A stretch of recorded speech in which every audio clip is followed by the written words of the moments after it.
Hoje chegamos ao nosso último dia, quarta aula, que vai falar sobre as terapêuticas que nós poderíamos utilizar para dar solução a esse processo da obsessão.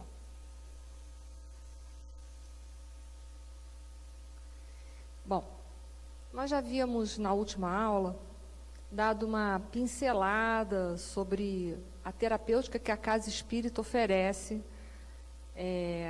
para tentar, para ajudar. Aliás, esse quadrinho aí que vocês estão vendo, esses 7 passos aí, sendo até o 6º, na realidade, é um processo de ajuda que a gente tem que entender.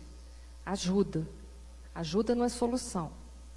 Porque mais para frente, agora, hoje, a gente vai explorar a questão da solução do processo de obsessão, como se libertar. Então, a gente viu na outra aula, a gente passou rapidamente, que quando chega a pessoa na casa espírita, né, ela já é atendida lá embaixo na recepção. Então, a gente já vai vendo que a recepção da casa espírita não é um trabalho qualquer. É um trabalho muito bom, é um trabalho de grande valor e que necessita qualificação do trabalhador espírita.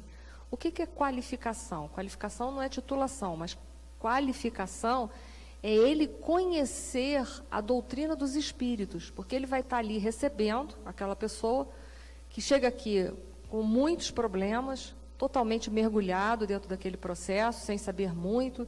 Muitos, às vezes, nem são espíritas, mas procuram a casa porque estão desesperados dentro de um processo.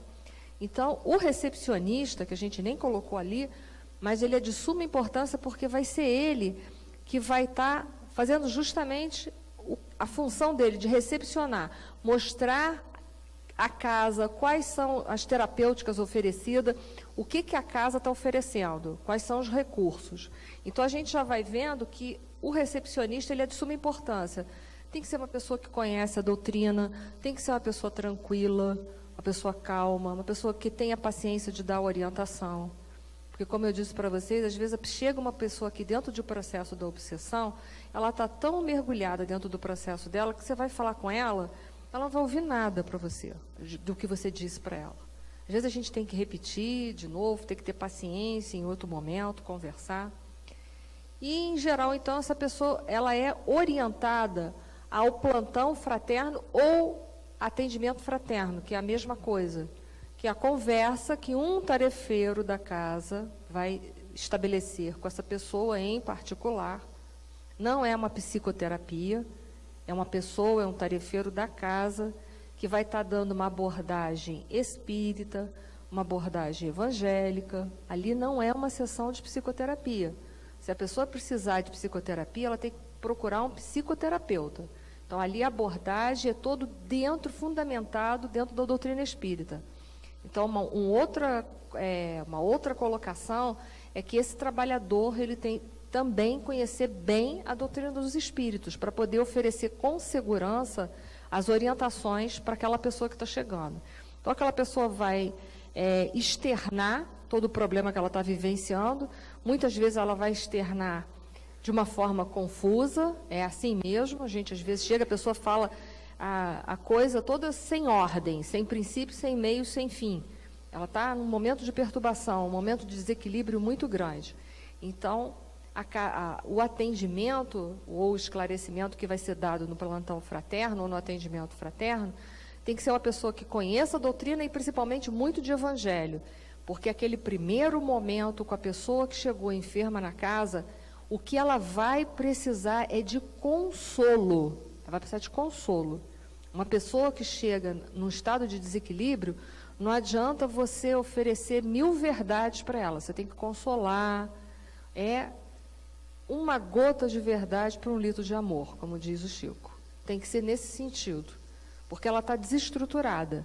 Então, é um processo de consolo. Você vai consolar, você vai mostrar novamente o que a Casa Espírita tem. Nós temos um serzinho aqui bonitinho. Você quer falar? É um gato, para quem está em casa. O gato vem em todas as aulas do Oswaldo Cruz, né? Olá, boa noite. Ele é nosso irmão, a gente tem que deixar. Então, a gente tem que esclarecer, oferecer consolo para aquela pessoa, reforçar a esperança, não é iludir, é reforçar a esperança que ela tem dentro dela, reforçar os processos de fé, para que ela possa se reconstruir pouco a pouco, oferecer a terapêutica da casa espírita, explicar para a pessoa o que é a terapêutica espírita. Então, nós vamos falar, por exemplo, para a pessoa que a casa oferece o passe. Mas o que o passe faz? Agora já é mais para a gente também entender, mas a gente vai oferecer o passe para essa pessoa. O que o passe faz para uma pessoa que está sofrendo o processo obsessivo? O nosso passe é um passe misto. Então, é um passe que parte das energias é o trabalhador da cabine, que está ali dentro, e parte das energias são dos... O passe é magnético. Então, nós vamos estar oferecendo para ele o passe. É um momento em que o passe, por ele ter uma propriedade magnética, ele vai ajudar aquele que está obsidiado a se desembaraçar um pouco daqueles fluidos da obsessão. Porque o obsidiado, às vezes, ele fica, devido à interferência do obsessor, ele fica como se estivesse num casulo fluídico.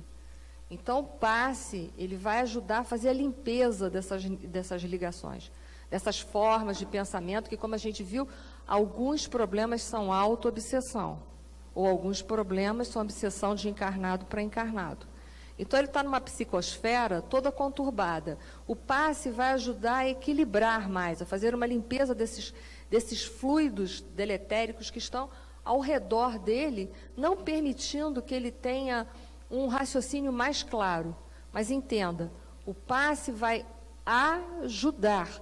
Para ele manter essa limpeza, ele precisa manter a corrente de pensamento dele renovada. Porque se a gente limpa aqui na cabine de passe, faz todo aquele trabalho, a espiritualidade ajuda, ele se desvencilhar daquela capa fluídica negativa que ele fica ao redor dele. Mas ele sai ali na porta, ele começa a pensar de novo, negativo, tudo de novo, a casa que estava limpa, a casa mental que estava limpa, vai voltar a ficar suja de novo pelos pensamentos produzidos. Então, é importante esclarecer, dar esses esclarecimentos para a pessoa, ainda que não seja no primeiro momento, mas num segundo momento que ele tiver na casa.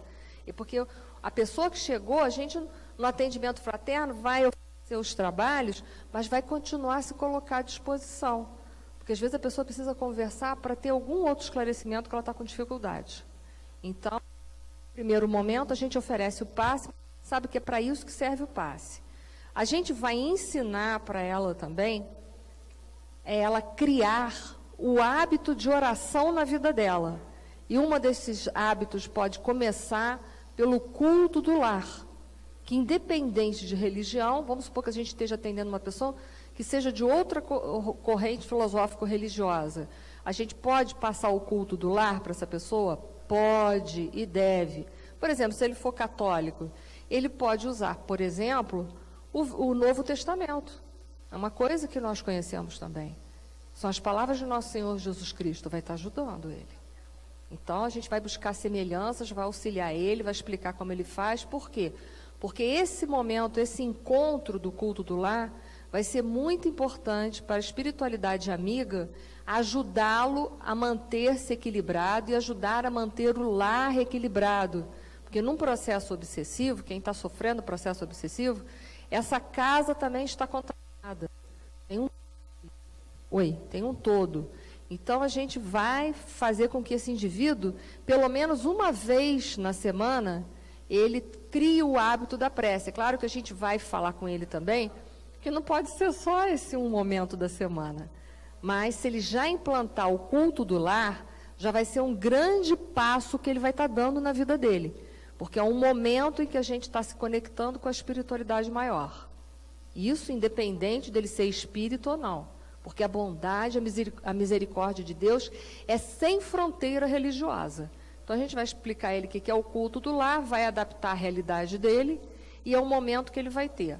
Agora, a gente tem que mostrar para ele a importância da prece diária, principalmente quando ele se sentir mais fragilizado, buscar essa comunhão. para ele começar a ir desfazendo aquela monoideia que está ligando ele ao processo obsessivo.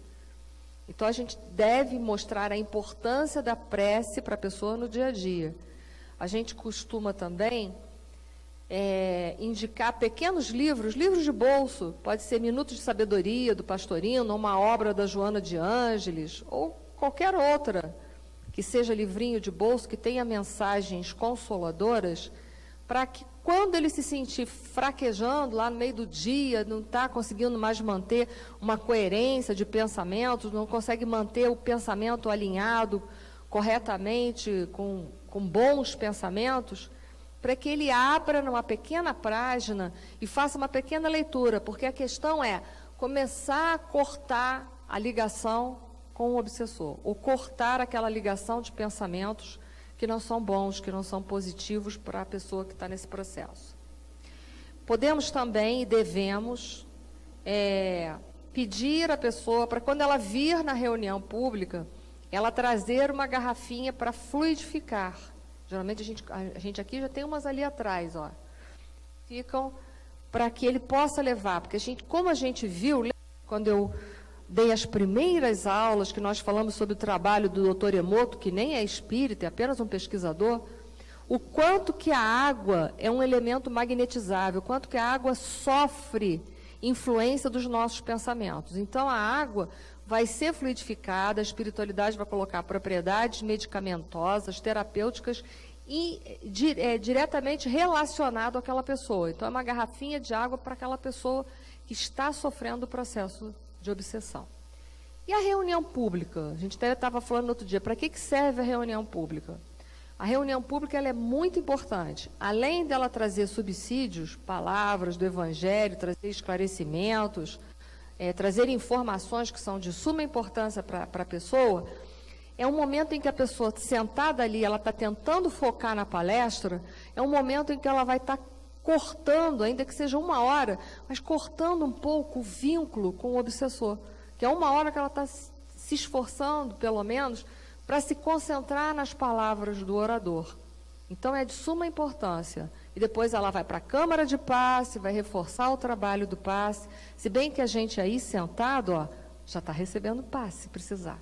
Mas na Câmara de Passe ali, com certeza, a pessoa vai se sentir mais confiante e vai acabar de receber o passe que precisava, porque ali os fluidos são mistos. Mas, enfim, não está deixando de ter assistência durante toda a reunião. A espiritualidade amiga está trabalhando aqui no salão com aquela pessoa, está ajudando. Enquanto isso, a sua água também está sendo fluidificada para quando ele sair da casa, ele levar a água fluidificada, já tomou passe, ele está todo mais estruturado para conseguir ter força de vontade para modificar as suas tendências negativas e sair do processo da obsessão. E vamos ainda oferecer a ele, é claro que é uma reunião privada, ele não vai ficar ciente disso, mas nós vamos ainda mostrar para ele que ainda tem mais um recurso que a casa pode oferecer, que são as reuniões de desobsessão. No caso das obsessões que são de desencarnados para encarnados, nós vamos ter a manifestação dos espíritos que poderão receber consolos, que poderão receber instruções, orientados adequadamente a deixar de obsidiar a pessoa que vem nos buscar. Então, ainda tem mais esse recurso que a Casa Espírita oferece. E ainda temos a questão de esclarecer e de mostrar a questão da autodesobsessão, que aqui na casa nós temos um trabalho que funciona toda terceira segunda-feira, que é um momento de 6h30 a 7h30, que tem uma pessoa capacitada que vai ajudar as pessoas a entender o que é o processo de autodesobsessão. Porque até o 6º número ali, a gente está oferecendo ajuda, mas não é a solução. A solução é você realizar dentro de você o processo da autodesobsessão. Porque ninguém aqui pode tirar a obsessão de ninguém. A gente pode até esclarecer o espírito que está obsidiando. Às vezes esse espírito é esclarecido, se afasta, mas se a pessoa que está sofrendo o processo de obsessão, ela não se modificar, virão outros. Nós sabemos, nós até brincamos que a fila anda, e anda mesmo. Então, para que o processo de desobsessão se faça definitivamente, é preciso que a pessoa se conscientize de que ela precisa se modificar. Ela precisa trabalhar dentro dela as tendências negativas que ela traz. Então, esse é o processo mais importante de todos, que é mostrar, conscientizar a pessoa da sua responsabilidade, que é a fatia maior. A Casa Espírita vai estar oferecendo todos esses recursos acima que ajudam, mas não solucionam. Porque muitas pessoas vêm buscar a Casa Espírita esperando que a Casa Espírita solucione, mas a Casa Espírita não tem como solucionar. A Casa Espírita apenas ajuda essa pessoa a sair desse processo. Então, a maior parte desse processo tem que ser trabalhada pela própria pessoa que está sofrendo o processo de obsessão.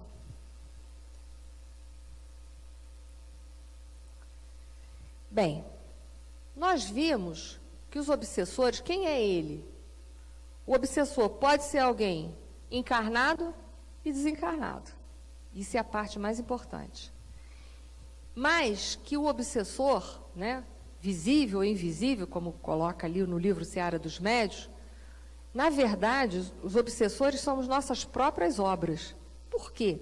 Porque se hoje a gente está sofrendo um processo obsessivo, a gente não está sofrendo um processo obsessivo porque nós somos vítimas. Não, nós somos vítimas de nós mesmos.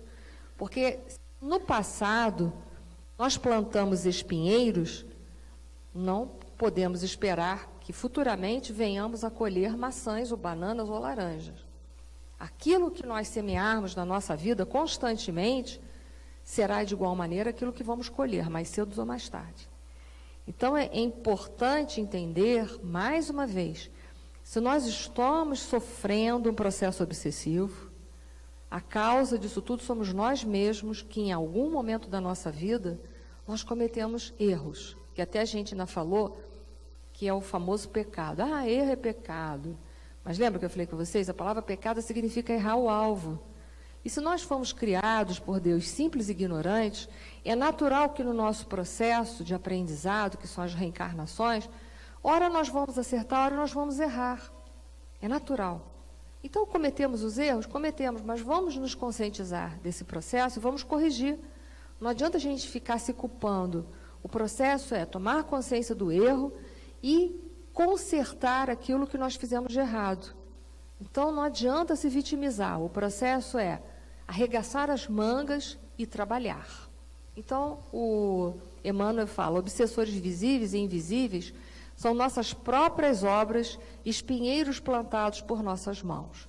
Então, o que nós hoje estamos sofrendo é decorrência daquilo que um dia nós plantamos. Ou seja, decorrência de um erro que eu cometi. Mas erros são para ser corrigidos. Precisamos nos responsabilizar e tirar isso da nossa vida. E isso é possível, totalmente, plenamente possível.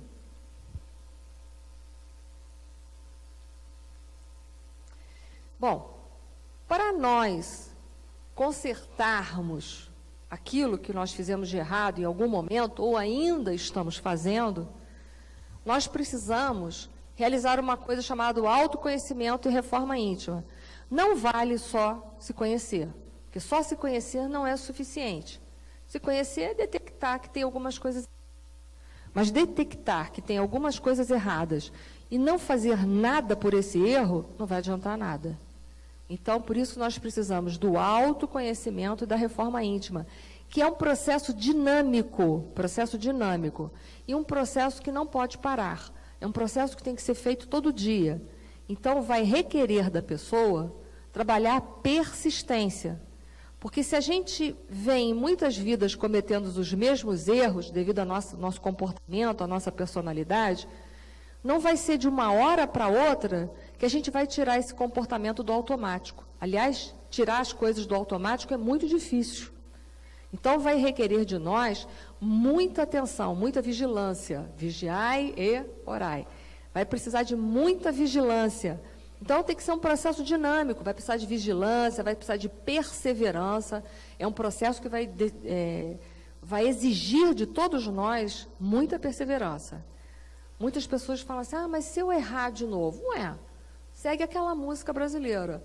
Caiu, levanta, sacode a poeira e continua. E se cair de novo? Levanta, sacode a poeira e continua. Quantas vezes for preciso fazer isso? Não tem nenhum segredo. Isso é muito simples dessa forma. Porque é natural, aquilo que a gente vem fazendo no automático, já errou muitas vezes, nós vamos ter dificuldade para tirar do nosso processo existencial. Assim como a gente colocou lá, a gente vai ter que tirar. Isso pode levar tempo. O que a gente não pode perder é o foco. Eu quero melhorar? Quero. Então, quanto tempo isso leva? Isso não tem um tempo determinado.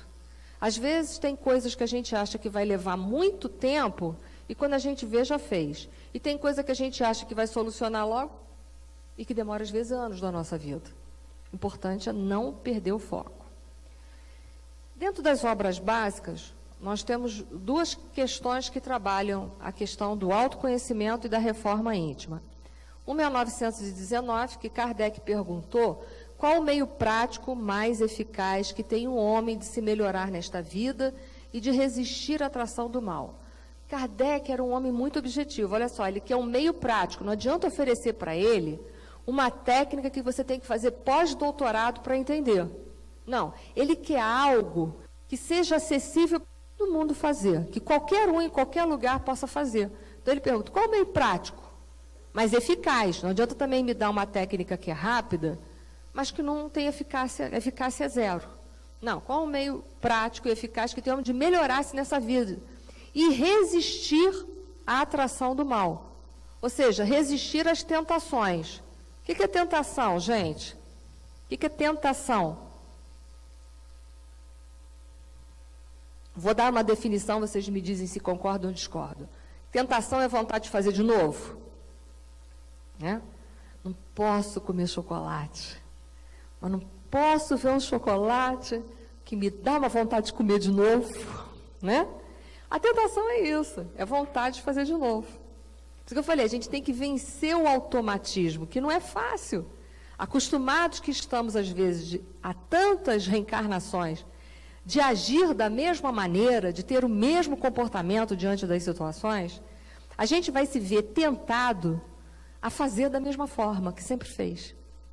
Então, é um processo, por isso que eu falei, vai exigir de todos nós muita vigilância, porque quando vê a gente já está fazendo, nem percebeu. Quando a gente vê, já fez, aí a gente faz assim, fiz de novo. Ou seja, cair de novo. Mas caiu de novo, levanta. Vai exigir de perseverança, de recomeçar várias vezes. Quantas vezes? Quantas vezes for preciso. Então, Kardec perguntou, de resistir à atração do mal. E a resposta é fácil, é muito fácil. O problema mesmo é fazer. Ele diz, um sábio da antiguidade vou-lhe disse, conhece-te a ti mesmo. Então, eu preciso me conhecer. Não está valendo conhecer o vizinho, nem o marido, nem a mulher, nem os filhos, nem ninguém da família. O processo é autoconhecimento. Isso é de suma importância. Quem eu sou na realidade? Por que eu tenho determinadas emoções com determinadas pessoas e com outras eu tenho outros tipos de emoção? Isso é uma pergunta que a gente devia estar fazendo. Por que tem gente que me desagrada tanto, que me incomoda a presença? E tem pessoas que é tão agradável a gente estar com as pessoas. Isso é processo de autoconhecimento. É a gente ter coragem para perguntar isso. Por que essa pessoa me incomoda? Por quê? Por que essa pessoa me dá um desequilíbrio? Por que essa pessoa me tira do sério? Por que essa pessoa me faz perder a paciência? Alguém pode fazer a gente perder a paciência? Pode não. Porque se a gente perdeu é porque nunca teve. Porque se a gente tiver, a gente não perde mesmo, garanto isso a vocês. Né? A gente perde porque não tem. Então, a pessoa, na verdade, ela está mostrando para a gente o que a gente não tem. É isso que incomoda tanto. Porque a gente diz, eu sou paciente. Eu sou uma pessoa muito tolerante. Essa pessoa que me tira. Mas ela não te tira. Porque se você tivesse, ela não te tirava. Entenda isso. Lembra que o mal dos outros só nos faz mal se eu estiver dentro de nós. Lembra aquele pensamento que eu dei num dos slides? O mal só se insinua onde não vigia o bem? Então, se alguém me promove irritação, me tira a paciência, é porque dentro de mim a paciência, a virtude não se fez. porque quando ela se faz, ninguém me tira. Tem uma passagem da vida de Madre Teresa de Calcutá, que eu contei na aula no outro dia, que a Madre Teresa de Calcutá vinha andando pelas ruas da Índia, e lá basicamente ainda é o mesmo sistema, castas e párias. E ela vinha andando num bairro de pessoas da casta, muito ricas. E em dado momento, ela vinha olhando aquelas mansões, aquelas coisas todas tão ricas, tão formosas, em meio a tanta pobreza que ela lida, porque ela lida com criança abandonada, enfim, com todos os tipos de miséria, né, de doenças. E aí um homem estava próximo ao portão, provavelmente, muito bem vestido, era o dono da casa, né?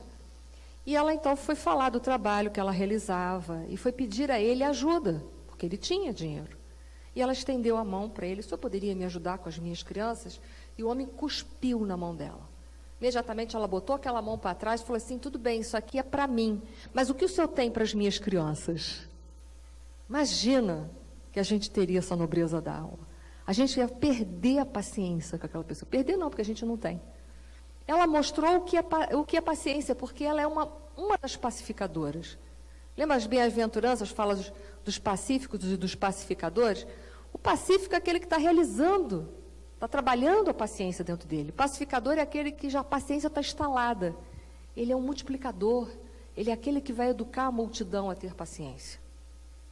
Então, entenda, quando a gente lida com pessoas que nos promovem algum tipo de desequilíbrio, na verdade a gente chama essas pessoas de espelho. Elas estão mostrando para nós o que nós ainda não temos dentro de nós, mas que a gente julga ter, mas que não tem. Por isso que eu sempre falo, essas pessoas, não deixa elas irem embora da sua vida, não. Deixa elas ficarem ali por um tempo, porque elas estão te ensinando aquilo que você não sabe ainda, que você não tem ainda. Se ela te tira a paciência, é porque você não tem. Se ela te promove medo, é porque você não tem coragem o suficiente. Se ela te promove angústia, é porque você está na incerteza ainda.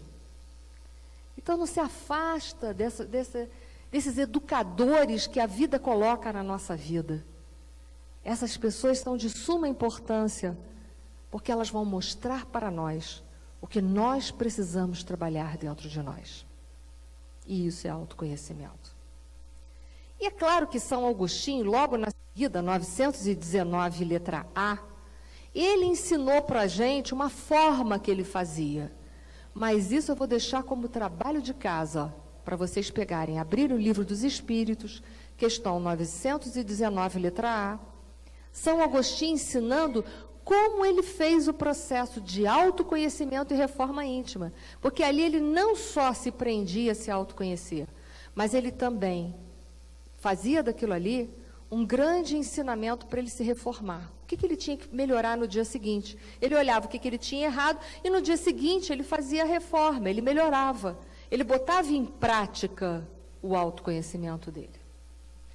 Nós hoje vamos dar um enfoque no autoconhecimento, nós vamos dar um enfoque mais direcionado à psicologia transpessoal, que é o que a Joana de Ângeles trouxe para a gente, uma psicologia espírita, na realidade, que é embasada em todos os postulados da doutrina espírita. É nisso que nós vamos estar focando, não exatamente na psicologia transpessoal em si, porque não é essa a proposta da doutrina dos espíritos.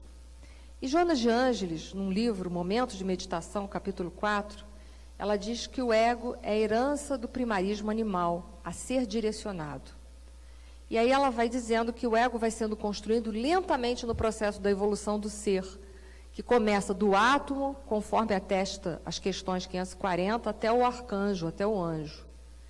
Então, o ego ele vai sendo construído naquelas diversas, para nós espíritas, naquelas diversas etapas em que o princípio inteligente vai passando.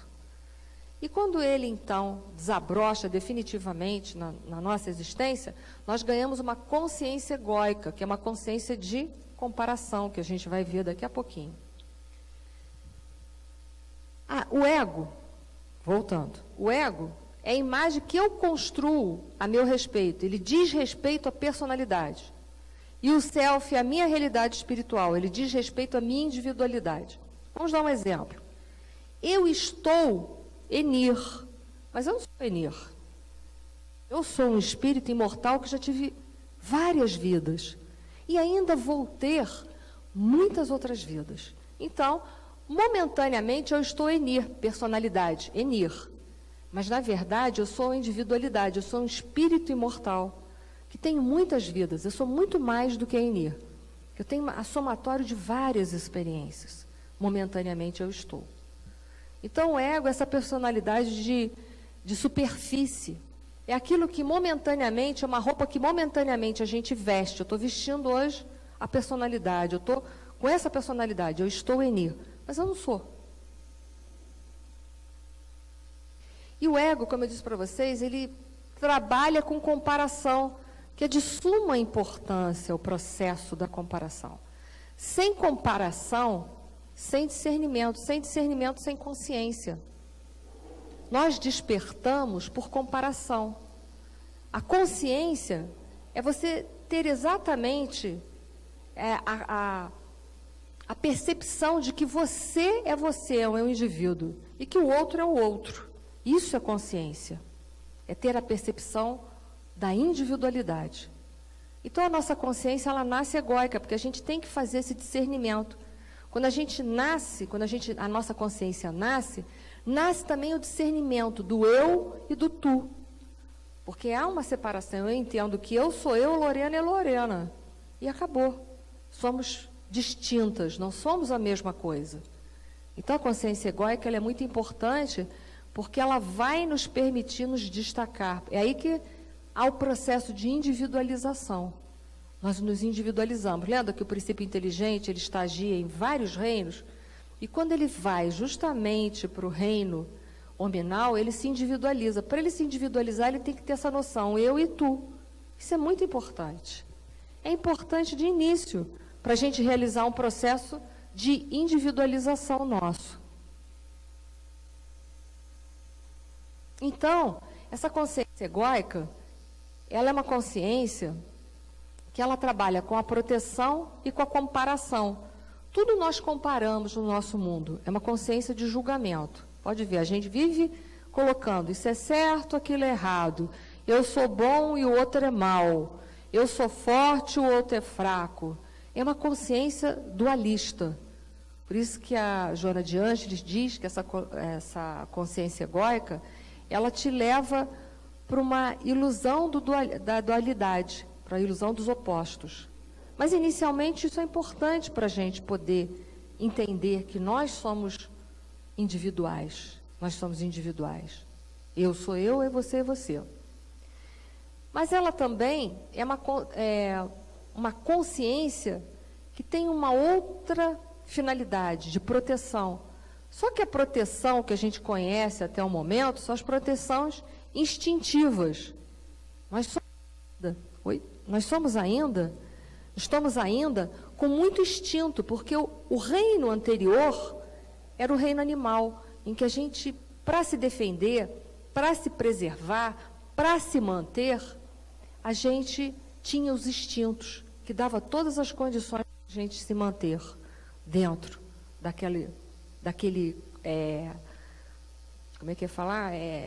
dentro daquela existência, dentro daquele âmbito de atuação nossa, que era no reino animal. Então, inicialmente, a nossa proteção é instintiva. Então, como a gente agora tem uma consciência de comparação, a gente acaba desenvolvendo, querendo tudo só para a gente, que agora a gente tem consciência. Opa, eu sou eu, você é você. E aí a gente acaba, com essa consciência, desenvolvendo as duas chagas da humanidade. Lembra que eu falei para vocês? Que era o orgulho e o egoísmo. Então, quando a gente se destaca, inicialmente, a gente fica muito hipertrofiado dentro do egoísmo e do orgulho, porque a gente passa a querer tudo só para a gente. Com isso, a gente começa a fazer comparações, certo e errado. Mas a gente quer ser errado? Não. A gente quer ser sempre o quê? Certo. A gente quer ser fraco? Não. A gente quer ser sempre o quê? Forte. Então, como a nossa consciência é uma consciência de proteção instintiva, a gente, para se defender de nós mesmos, nós vamos lançar mão de mecanismos de defesa, que são chamados mecanismos de fuga do ego, para esconder a nossa parte feia. Que toda vez que fazemos uma coisa errada, a gente não quer se mostrar errado, a gente quer se mostrar certo. Aí a gente vai lançar mão de mecanismos, de máscaras para se defender. Isso a gente vê bem dentro da nossa própria educação, que a gente foi sempre criado para ser bonitinho, bonzinho. Quando a gente faz alguma coisa feia, a gente não quer assumir. Criança, quando faz alguma coisa feia, às vezes não assume. Fica ali esperando para ver se alguma coisa acontece. Então, como a gente foi educado para não mostrar o nosso lado feio, já desde criança a gente foi educado para mostrar o lado bonito, nem sempre a gente pode ser bonito. A gente sabe disso, que não tem como ser bonito 24 horas. Tem hora que a gente faz coisa feia.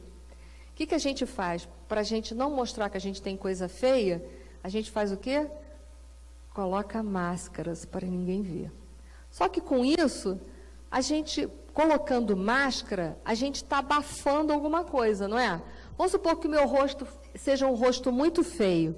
Se eu botar uma máscara, momentaneamente eu aparento beleza. Sim, mas o que tem por detrás da máscara? A realidade. A realidade que eu não quero ver. Então, a questão não é pôr máscaras, é assumir o que é feio e consertar, transformar o que é feio em bonito. Ok? Vamos mais à frente que eu vou reforçar isso. A psicologia transpessoal diz que essa nossa consciência egóica, ela é formada por duas camadas de energia densa, duas camadas de ignorância, que envolve o ser essencial. Quem é o ser essencial? O ser essencial sou eu, imortal. Eu não falei para vocês que eu sou um espírito imortal, sou individualidade? Mas a minha consciência egóica são duas camadas de energia densa, de energia que simboliza a ignorância, que envolve o meu ser, momentaneamente, que foi criado por mim, não me faz deixar ver a realidade que está dentro de mim, mas que precisa ser trabalhada. É tipo assim, eu, em realidade, a individualidade, todos nós somos uma semente do bem. Mas o que precisa uma semente para se desenvolver? O que precisa? Água, uma boa terra.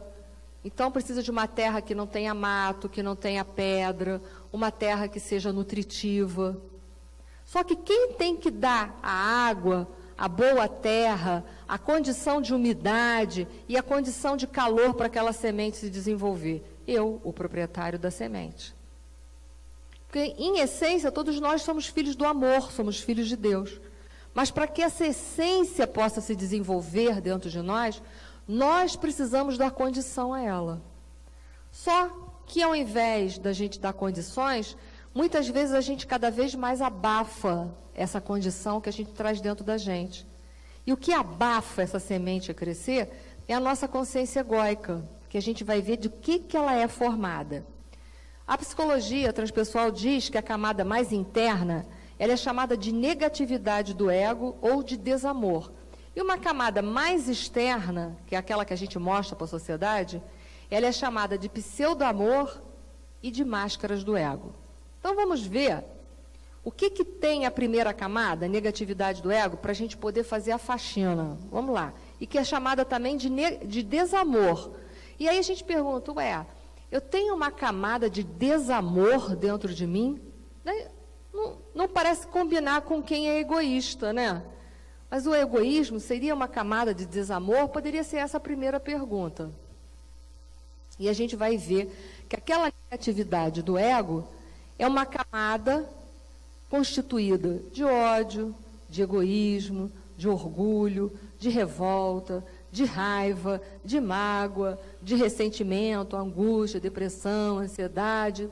Bota aí tudo que vocês quiserem, impaciência, violência, falta de misericórdia, crueldade. pode citar outras coisas aí, ciúme, inveja, vai botando, vai engrossando a fileira.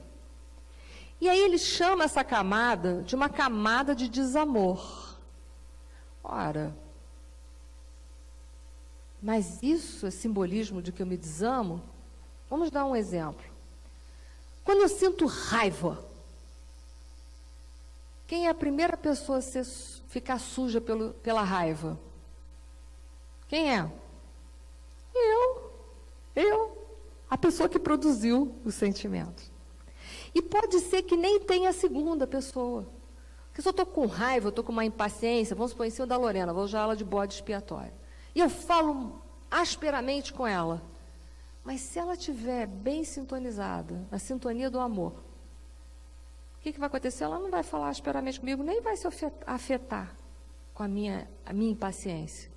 Aí a minha raiva, a minha impaciência bate nela, o que faz? Volta. Para quem? Para mim. Pior ainda, eu já me sujei uma vez e agora eu me sujo a segunda vez.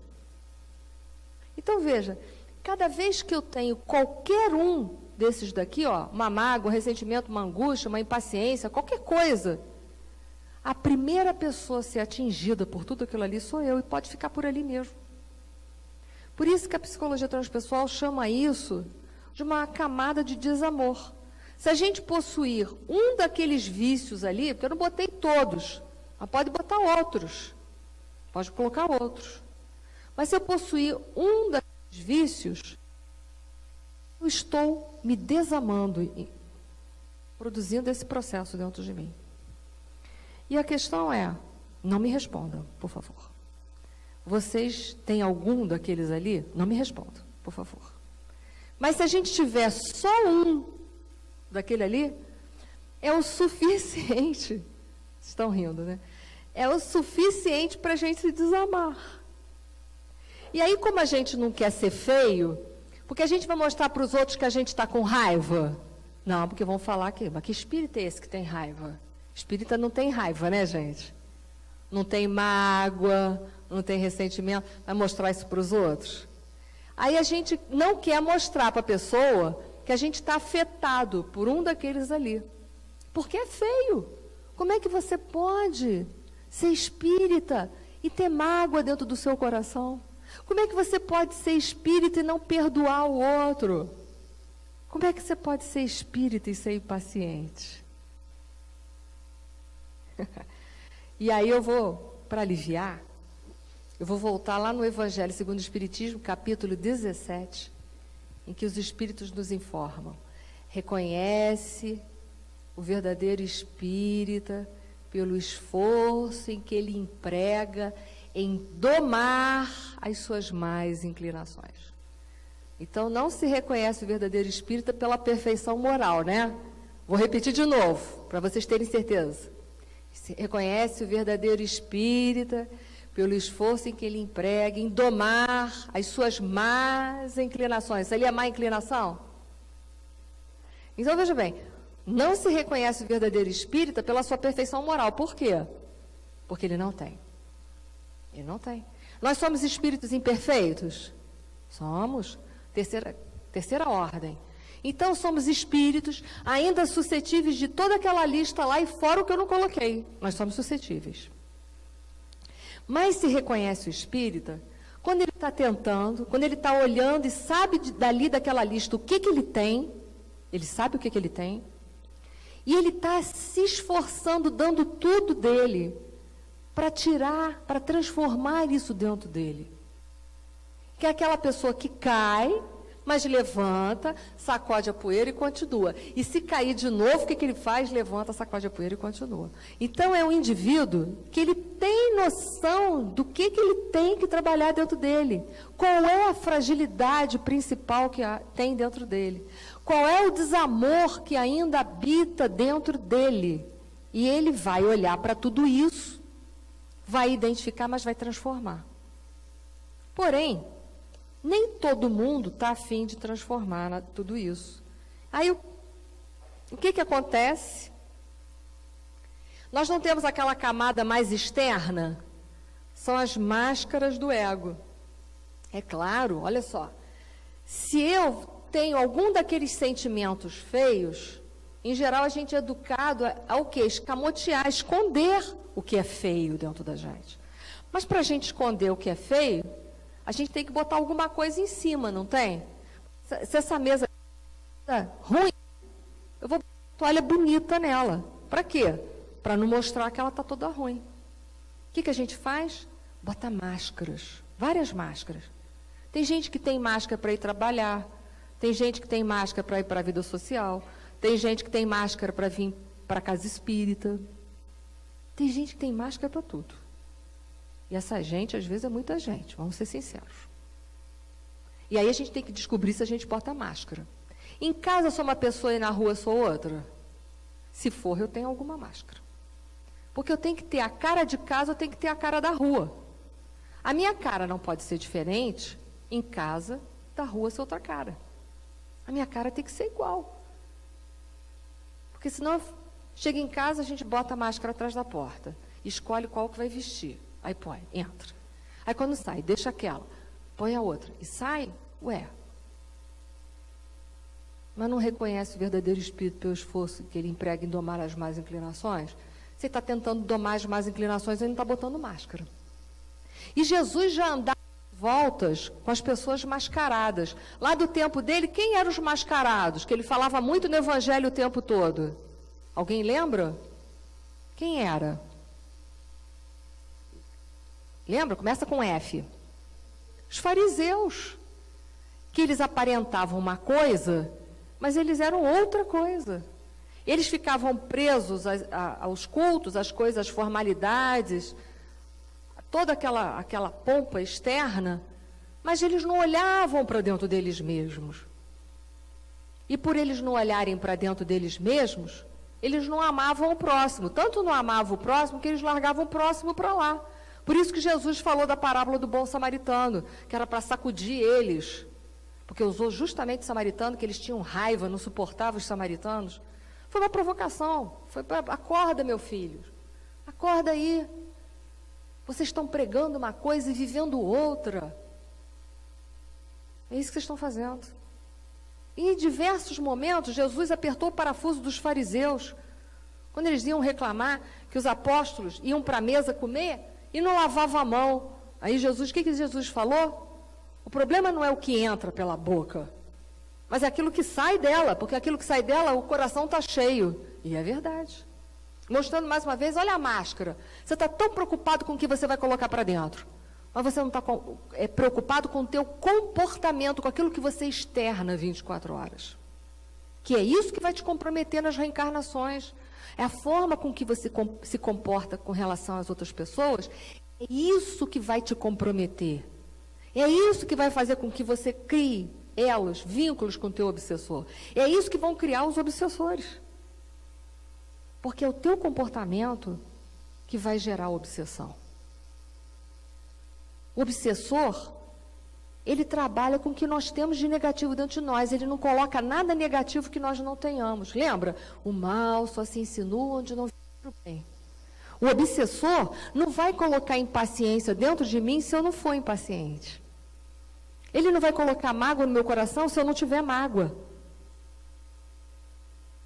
Ele só vai trabalhar com o mal que existe dentro de mim, porque aquilo que tem de bom dentro de mim é a minha fortaleza.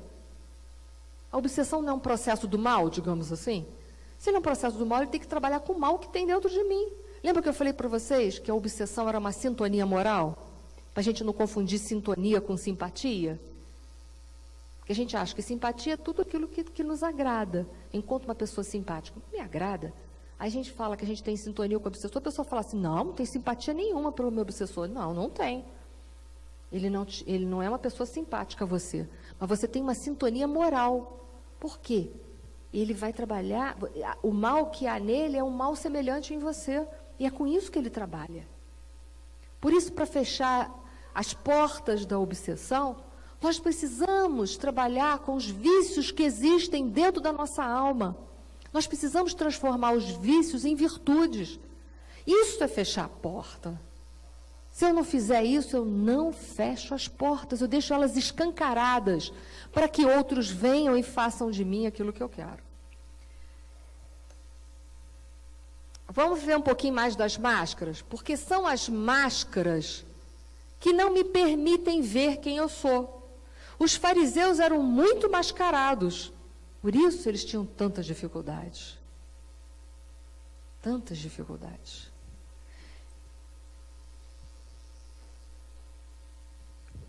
Vamos lá. Existem várias máscaras, vários mecanismos que a gente usa para se sabotar dentro do nosso processo de autoconhecimento. E vão ser com esses mecanismos que a gente usa de sabotagem que a gente vai falar um pouco essa noite, para a gente ver em qual deles a gente usa. Porque a gente usa alguns desses, mas tem uns que a gente usa muito, tem uns que a gente usa pouco. E a questão essa noite é a gente se avaliar qual máscara que eu uso mais, qual mecanismo que eu uso mais para me sabotar. Então a gente vai falar um pouquinho desses mecanismos que são de sabotagem nossa. A gente vai ter o de compensação. O de compensação tem toda aquela lista ali: puritanismo, fanatismo, martírio, vitimização, perfeccionismo, euforia. A gente tem o de projeção, de racionalização, de identificação, de deslocamento e negação. Então, a proposta aqui essa noite, a gente vê se a gente usa algum desses, ou mais do que um desses em algum momento. Ok? O processo é nosso, não vale dizer assim, isso aqui é a cara do meu marido, isso aqui é a cara da minha esposa. Não vale isso. Você tem que descobrir isso em você, porque você só pode mudar isso em você.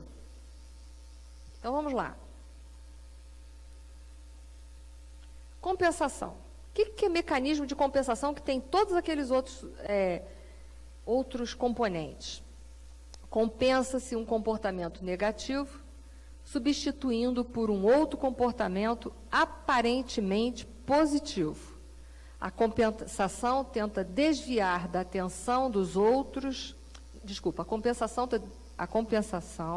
tenta desviar da atenção dos outros defeitos, físicos ou morais, através da exacerbação de uma característica socialmente aceita. Eu vou dar um exemplo físico, inicialmente, que é fácil. Vamos supor que eu tivesse um problema numa perna, nascesse com um problema numa perna, e mancasse em função disso. Para uma mulher, isso é muito chato, né? Porque a mulher tem todo um cuidado, o homem também, né? É vaidoso, mas tem todo um cuidado com a estética. Como aquilo me incomoda, e aí eu não quero que as pessoas observem que eu manco, por exemplo, um mecanismo que eu posso utilizar. Eu posso hipertrofiar muito a minha inteligência, me tornar uma sumidade em determinada coisa. Porque aí eu desvio o foco. Eu faço um desvio de foco. Eu ajo como uma compensação. Tudo bem que o meu corpo não é perfeito, mas olha como eu sou inteligente. É uma forma de você compensar. Você se sente satisfeita com aquilo, e é uma forma de desfocar também do outro. Ele não vai olhar tanto para você que você manca. Vai chegar ela, mas vai falar assim, ela é uma sumidade em tal coisa. Então, você incorpora a sumidade em alguma coisa. Porque o que a pessoa quer é desfocar que a perna dele tem um problema, por exemplo. Então, são mecanismos que a gente, às vezes, utiliza. Eu tenho um defeito físico, eu tenho nariz grande, ou sei lá, tenho uma cicatriz, mas eu vou desfocar aquilo ali por uma outra coisa, vou fazer aquela outra coisa muito bem feita, para que as pessoas não observem tanto aquilo que eu julgo tão horrível dentro de mim mesmo. Mas a questão é, se eu me tornar uma sumidade em alguma coisa, eu deixo de ter a perna manca? Não. Não é melhor logo aceitar que a perna está ruim? Aceita logo que essa perna é tua mesmo. Porque, afinal de contas, foi você que fez essa perna. Mas o ser humano tem essas... Ao invés de ser facilitador, ele é dificultador das questões, né? Agora a gente vai ver uma série de comportamentos nos próximos slides que são morais, são questões morais da gente que a gente não trabalhou, que a gente não gosta, que é feio na gente, mas a gente usa mecanismos para se sabotar e não ver o que precisa ser trabalhado. Vamos lá. A gente viu que a compensação tinha uma série de questões. Por exemplo, puritanismo. O que é uma pessoa puritana? Eu estou para vocês não dormirem, porque o pessoal de casa está ligado. Vamos lá. O que é puritanismo? Ali está dizendo, exigir de si e dos demais um comportamento de pureza que está distante de internalizar. Aquela pessoa que tudo, né, tem que ser certinho, tem que ser puro. Não pode, não sei o quê. Mas lá, e cobra esse comportamento. Nossa, você, Lorena, pensando dessa forma, mas não pode ser assim, tem que pensar direitinho. Ah, como é que você pode pensar assim das pessoas? Ele está cobrando dele, ser assim, e do outro. Mas isso não é um comportamento normal. Comportamento normal é você ter lucidez do que é. Você não precisa falar. Precisa falar mal dos outros? Não. Mas não precisa agir do comportamento de como se você fosse uma pessoa pura e ainda está cobrando a pureza do coração das outras pessoas. Porque pureza não se cobra. Ou se tem, ou se não tem. Então, oi? Pegar errado naquele dia, já pensou? Tem razão, senhora. A gente às vezes tem tantas máscaras que um dia pode sair de casa e pegar errada, né? Aí eu vou não sei para onde hoje, eu acho que essa máscara do puritanismo me cabe muito bem. Aí vai num lugar em que as pessoas são muito lúcidas. Aí a pessoa faz papel de ridícula, não é? Porque a pessoa, ela tem que ter consciência das coisas, mas não precisa aparentar uma coisa que não possui dentro de si. Que ela está distante ainda dessa pureza. Máscara do fanatismo, que é um excesso de devotamento por uma causa ou uma ideia. A gente, quando pensa em fanatismo, a gente pensa em religião, mas existem outros tipos de fanatismo.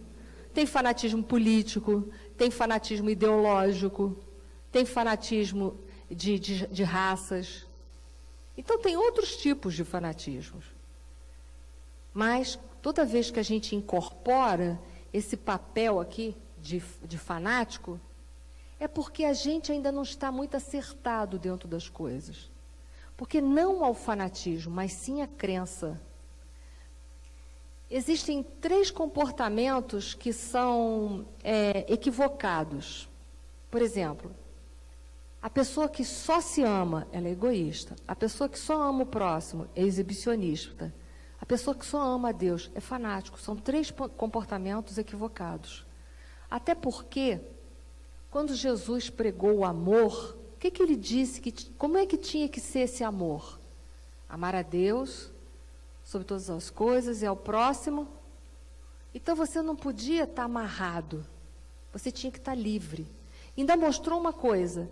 Para você amar ao próximo, você tinha que ter uma condição. Qual era essa condição? Amar a si mesmo. Alguém me respondeu, eu não sei quem foi.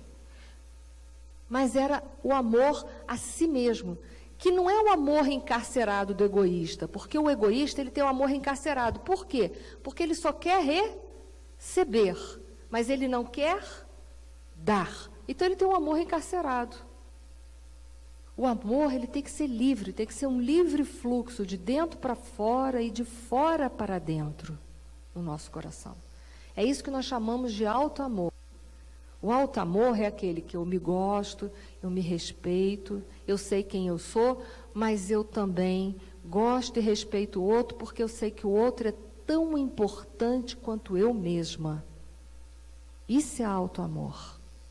Então, quando a pessoa incorpora uma posição de fanatismo, ela está numa posição de extremismo.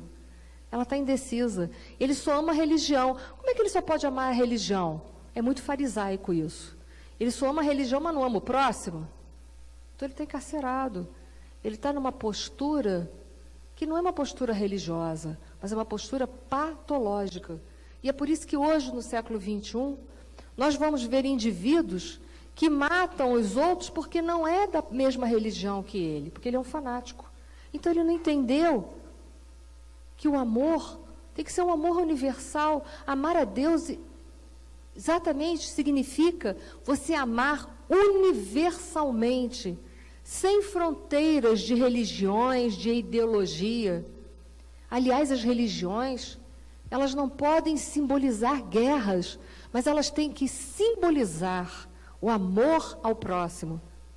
E amar o próximo é amar o que o outro é. Se ele é católico, ele é católico. Se ele é protestante, ele é protestante. Se ele é budista, ele é budista. Se ele é espírita, ele é espírita. É amar o outro como irmão. Ele é teu irmão acima de qualquer religião, porque ele é filho do mesmo pai. Então, o fanatismo é uma ideia que está simplesmente te encarcerando numa extremidade e não está te permitindo ver o outro quem ele é. Então, muitas pessoas acham que é correto viver dentro desse processo de fanatismo.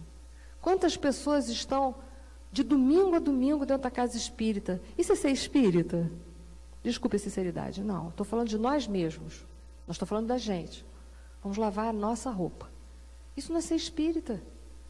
Ser espírita é ter um comportamento do homem de bem lá fora. Ser espírita aqui dentro é fácil. Ser espírita na sociedade é muito difícil. Nessa sociedade, com a inversão de valores, como é difícil ser espírita. É muito difícil. É muito difícil você não passar um currículo na frente. É muito difícil você ser correta. É muito difícil você não ser impaciente no trânsito. É muito difícil você ser espírita dentro de casa, com a tua família, que é teu karma primeiro. E praticar o amor e a caridade com aqueles que ficam te provocando, às vezes, porque são inimigos teus de outrora e que estão vivendo no mesmo teto. É muito difícil praticar caridade com um marido difícil, com uma esposa difícil, com um filho difícil. Isso é muito difícil. Praticar caridade aqui é fácil. Porque a gente tem um contato aí, sei lá, 1, 2, 3 horas. Então a gente pode se abraçar, a gente pode se beijar. Isso é fácil. O difícil é ser espírita lá. Lá é difícil. Temos também o comportamento de martírio, que é aquela pessoa que faz o papel do bonzinho. Todo mundo deve conhecer um bonzinho na sua vida. Ele está sempre disposto a sacrificar-se para ajudar os outros, mesmo que para isso tenha que sacrificar suas necessidades. Quando nós sacrificamos as nossas próprias necessidades que eu estou dizendo, estou falando um desejo qualquer, uma necessidade. Eu estou sendo caridosa, eu estou me amando quando eu me sacrifico uma necessidade básica minha? Não. E é preciso que o mandamento diz que a gente tem que se amar para poder amar o próximo, até porque ninguém dá o que não tem. Então, veja bem, o comportamento do Marte, que está mostrando que ele é bonzinho, ele só é bonzinho se ele for bonzinho de verdade. Mas o bonzinho de verdade é aquele que se cuida e cuida do outro também. Tem uma pergunta que nós recebemos online. Ela fala assim, estou lendo, hein? Me ajuda aí, Celso, pode ser que eu não saiba resolver. Uma pessoa fanática fica agressiva com quem a contraria. Ela pode estar obsidiada? O que fazer quando desconfiamos de obsessão? Tá. Uma pessoa fanática, ela é passível de obsessão, sim, que são os extremos. Pode ser uma obsessão, muito. Quer falar aqui com a gente? Fala aqui com a gente. O Celso vai responder isso melhor do que eu. O fanatismo costuma ser uma auto-obsessão, viu? Porque o próprio Buda já ensinava, né, naquela época dele, que o caminho verdadeiro é o caminho do meio. Quando você parte para o fanatismo, para o radicalismo, isso, se não tiver a auto-obsessão, pode ter até as duas coisas. A pessoa se auto-obsidiando e também recebendo mais um reforço de um irmão desencarnado. Então, esse querido irmão ou irmã que fez essa pergunta, né, tem que entender que essa é a postura real que a gente vê. Todo e qualquer fanatismo é algo que foge da lei do equilíbrio. Tudo que foge da lei do equilíbrio tem consequências imediatas no campo, sim, da obsessão. Ou a pessoa se auto-obsidia, ou ela pode ser obsidiada por alguém que quer levá-la a esse procedimento, mas nunca nos esquecendo daquilo que foi dito em aulas passadas, né? Que é aquele problema do desejo central.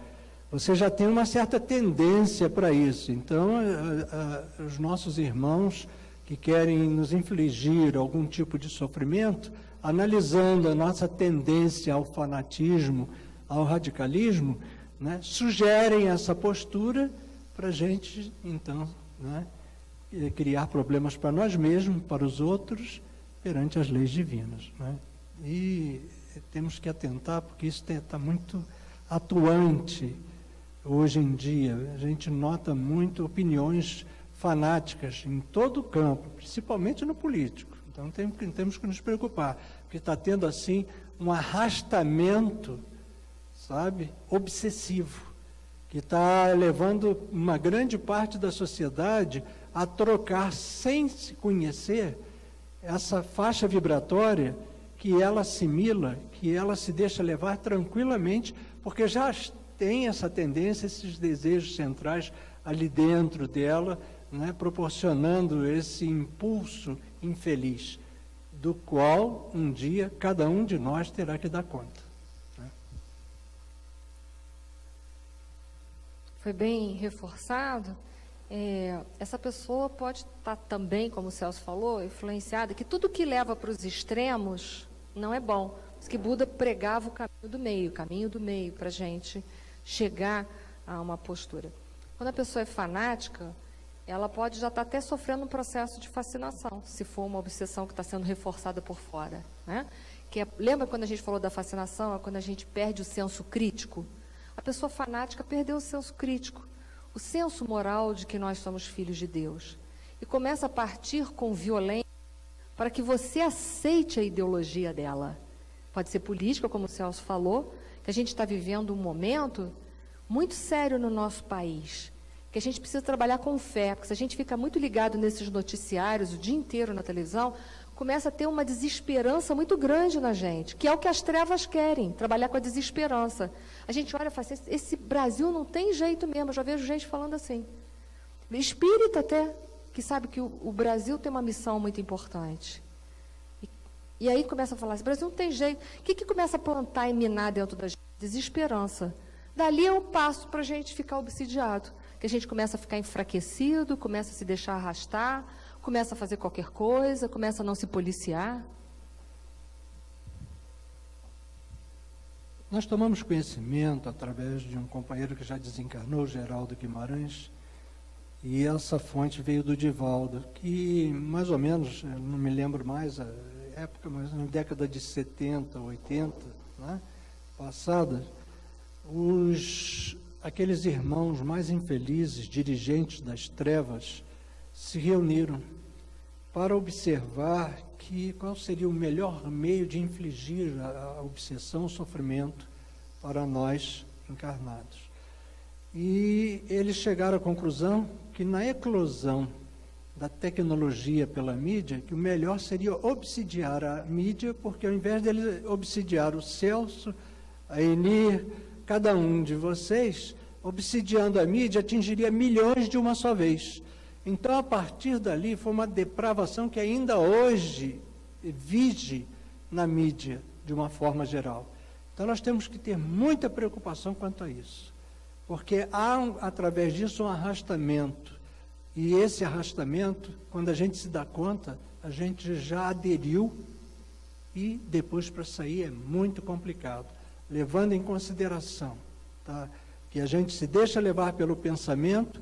Eu queria deixar apenas uma frase contida no livro Veleiro de Luz, a médium Maria Cecília Paiva, que na época era vice-presidente da Federação Espírita Brasileira, e vários espíritos se comunicam nesse livro, e Dr. Bezerra várias vezes.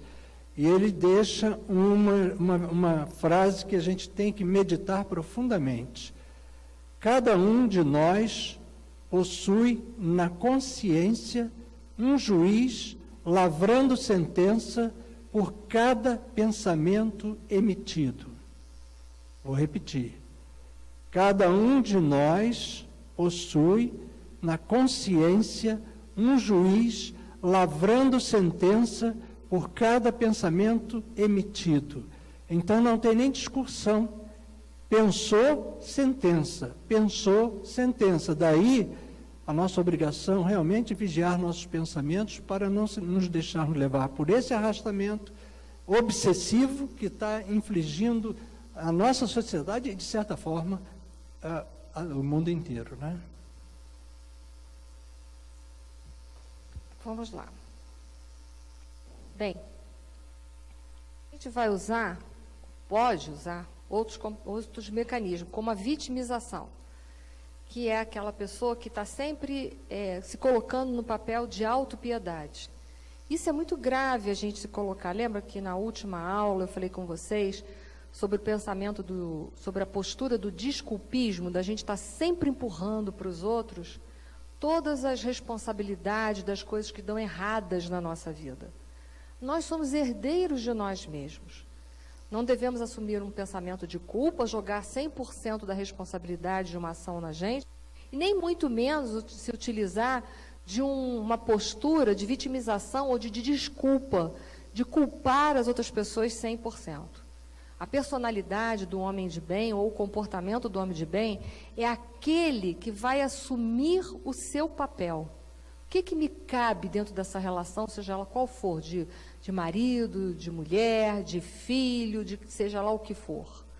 Qual é a minha parcela de responsabilidade? E assumir a responsabilidade dessa parcela. Não se vitimizar, que é um outro comportamento extremista. Ou a gente assume a possibilidade da culpa total e se martiriza e se culpa, ou se entra na vitimização que se acha vítima de um sistema. Nós não somos vítimas de ninguém. Se eu estou me permitindo que o outro entre na minha vida e faça o que quer, é porque eu deixei a porta aberta. Nós somos vítimas de nós mesmos. Então, é uma das máscaras, às vezes, que a gente coloca para não precisar assumir as responsabilidades da nossa vida. Então, lembre-se de nunca se deixarem levar pela vitimização. Temos o perfeccionista. Quem é o perfeccionista? É aquela pessoa que gosta de fazer tudo perfeito, nos mínimos detalhes. Tinha até um personagem, né? Que tem gente que não se permite uma folga. Tudo tem que estar perfeitamente feito, perfeitamente no lugar. E cobra essa postura do outro que está convivendo. Ah, você tirou essa folha do lugar. Ah, mas ela continua ainda, mas ela está 1 milímetro fora. Quer dizer, você briga às vezes por causa de 1 milímetro que uma folha saiu do lugar. Então, é também uma máscara para você não entrar em contato com as suas próprias imperfeições.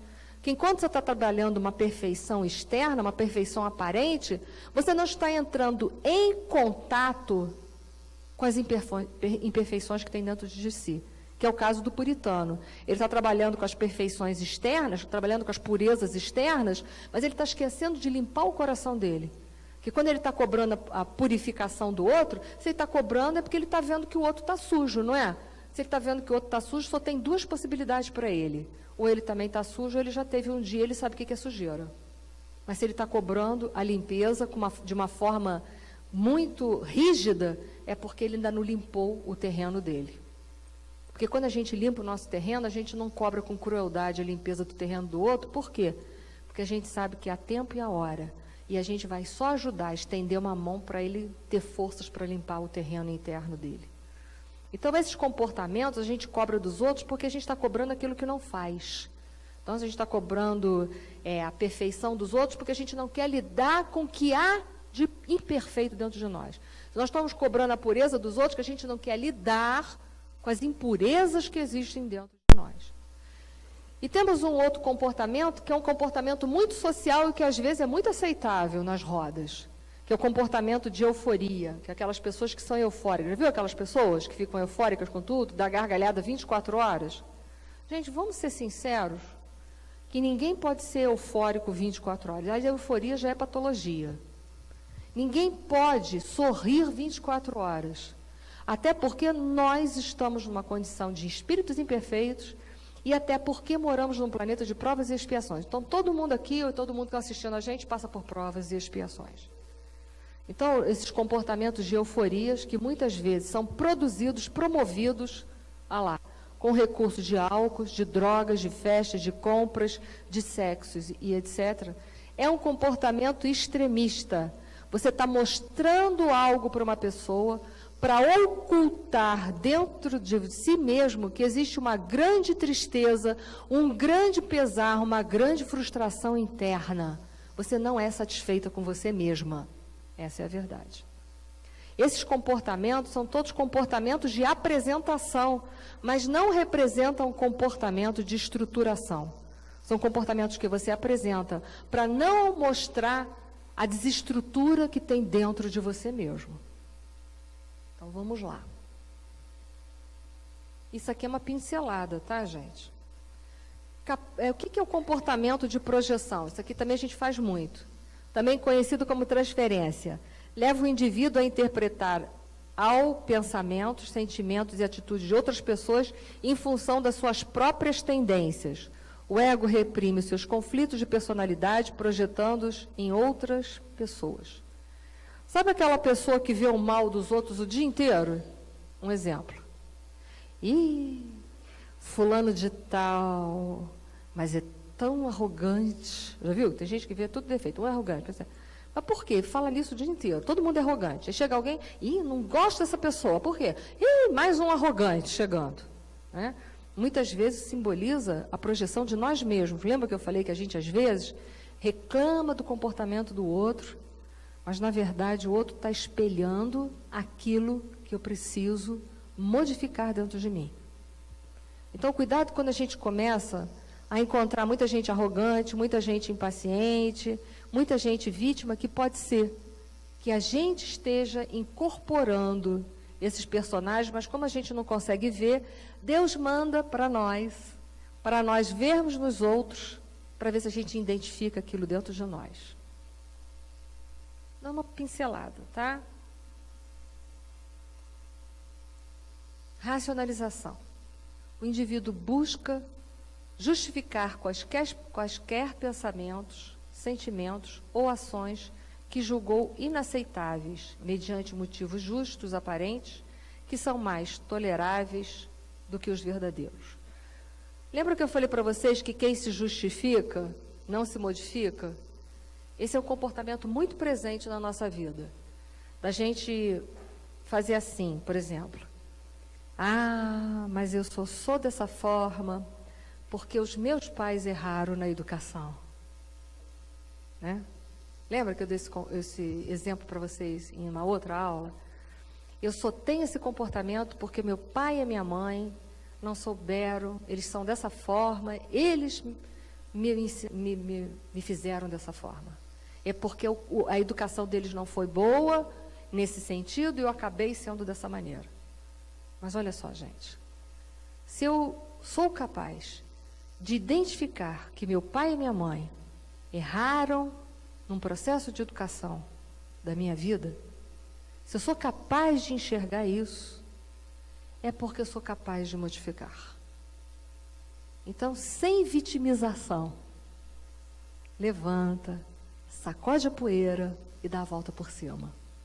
Se você já está vendo, é a hora que você tem de modificar. E outra, eu vou te dar mais um argumento para você fazer isso. Vou lhe dizer, se você se tornar pai e mãe, você vai ser perfeito? Não. Então, você também vai errar no teu processo de educador.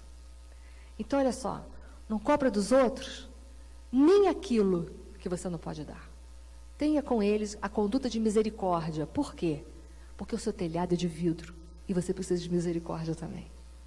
Então, entenda, para de culpar o mundo, os pais, o marido, a mulher, os filhos, por você ter esse ou aquele comportamento. E assume de vez quem você é e modifica-se. Se isso está errado, modifica. Modifica.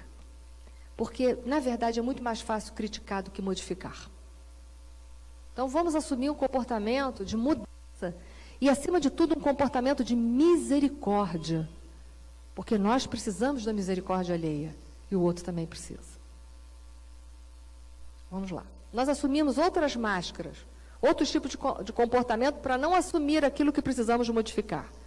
Um outro desse é a identificação, também chamado introjeção. O indivíduo se identifica com os valores observados em outra pessoa e que passam a ser vividos como sendo seus valores. Um exemplo fácil, os ídolos da sociedade. Tem gente que idolatra determinados ídolos sociais. A gente vê isso. Passa a se vestir, passa a viver, passa a falar, passa a se comportar como outra pessoa. Mas eu vou dizer, nada melhor do que ser original. Até porque Deus fez todo mundo aqui original, né? Por que eu estou querendo não ser original? É porque eu não tenho autoaceitação.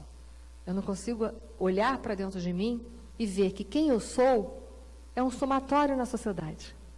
Que se Deus me fez diferente, é porque eu posso trocar com as outras pessoas. Isso é tão bom. Até porque 6 troca com meia dúzia. Troca, gente? Não. Para trocar tem que haver o quê? Diferenças. Então, como é bom a gente ser diferente. Vamos aceitar quem somos. E vamos trabalhar para modificar dentro de nós aquilo que precisamos. Não precisamos imitar ninguém para sermos aceitos. Precisamos ser só nós mesmos. Mas a gente tem outros mecanismos. Deslocamento. Desloca um sentimento negativo de uma pessoa, uma situação, para outra pessoa ou situação.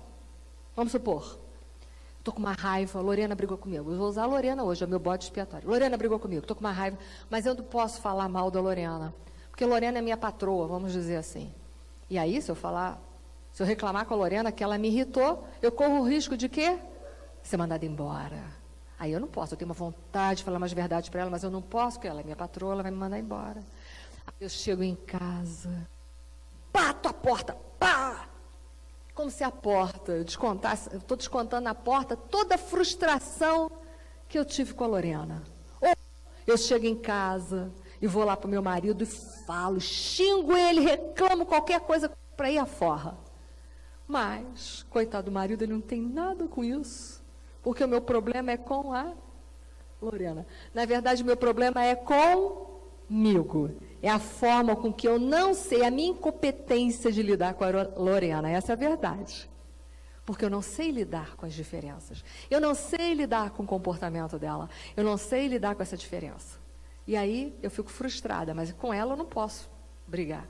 Então eu vou descontar em cima de alguma coisa ou de alguém a frustração que eu trago dentro de mim pelas minhas incompetências. Estou pegando pesado, mas para finalizar, tá? Vamos para casa com esse barulho aí. Eu também tenho os meus. Negação. Recusa-se em conhecer aquilo que não se quer ver. Muito comum nas pessoas. Negar. Porque negar é melhor do que aceitar. Fulano de tal precisa fazer uma dieta. Uma dieta de açúcares, de carboidratos. Exemplo. Opa, está saindo aqui. Você está fazendo? Estou. Faço tudo direitinho, sigo as recomendações médicas. Só que as suas taxas nunca baixam. Ele está fazendo? Né? Eu nego. Mas se você me perguntar, eu estou fazendo. Não, eu faço tudo direitinho. Faço tudo conforme a receita. Muito comum na gente negar. Mas enquanto a gente nega uma coisa, a gente pode consertar essa coisa? Não. A gente só pode consertar a partir do momento em que aceita que não está fazendo. Em que aceita que tem aquele problema. Lembra da percepção? Precisamos perceber dentro de nós o erro, para modificar os erros dentro de nós. Fulano está com a taxa de colesterol altíssima, está fazendo dieta, não está comendo gordura, não como nada. Quando alguém sai de casa, pega lá uma coxinha engordurada do bar. Quando não sei o que está comendo. Eu não sei por que meu colesterol não abaixa. Né? Mas ele sabe.